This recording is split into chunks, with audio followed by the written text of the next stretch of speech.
Day 8 of dropshipping. So I got the data from the second test I ran, and honestly, the metrics that were already decent actually ended up improving, and the ones that I wanted to fix didn't improve.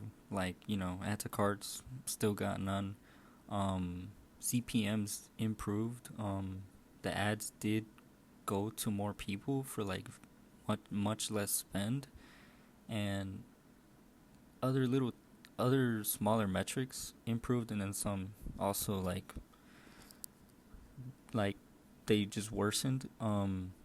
So I ended up making new headlines because that's like one of the variables I haven't tested, and like I don't think it's gonna do much, but I mean it's still like worth a shot to test.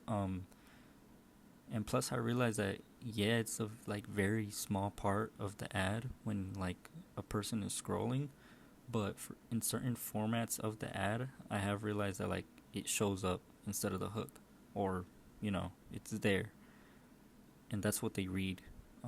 So I changed those headlines, hoping the CTR goes up, because CPMS were good. Images ended up improving that. I'm pretty sure.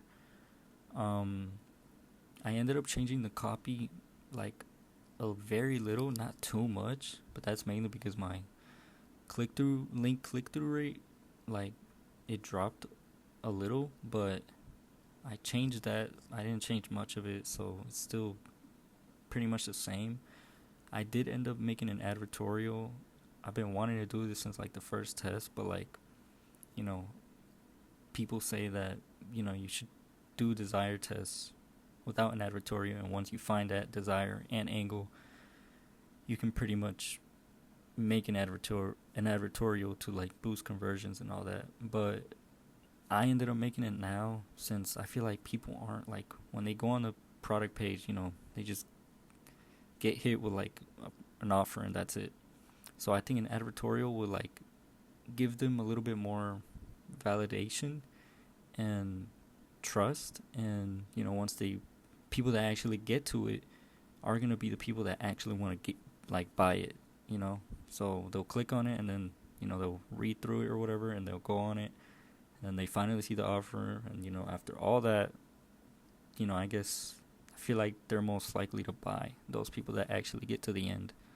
So yeah, I mean, it's just that I also wanted to change another thing from the copy, but I didn't want to add too many variables to it, since then I wouldn't really like know what it was that fixed it, or you know if nothing fixed it, or if something messed it up, like the advertorial or the changes I made, or the bigger changes I made to the copy.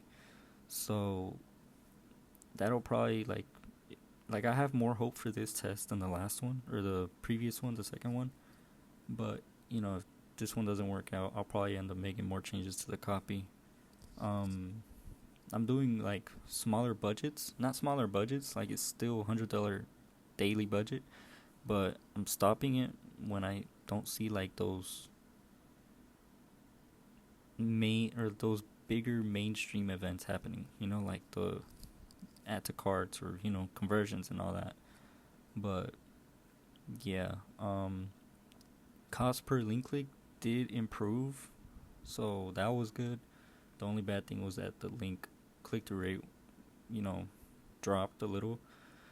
So hopefully the changes I made, the smaller changes, help with that, and the advertorial hopefully, it brings in conversions, and those add to cards or whatever, conversions mainly, because that's what I'm looking for.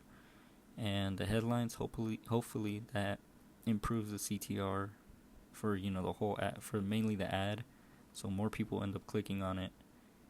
And yeah, because it's getting to a lot of people for like lower CPMs, but just not enough people are clicking on it. So if that can improve, then it'll just make the metrics for that ad like top of funnel metrics, and it'll just be good. And then after that, all I really have to worry about is like getting those conversions and getting those people to, buy the product. So, but yeah, that's pretty much it for day 8, I think. But yeah, we're just going to wait for that data and improve what needs improvement, or, see what gets worse or whatever, just going to continue to test. But yeah, do have hope for this test.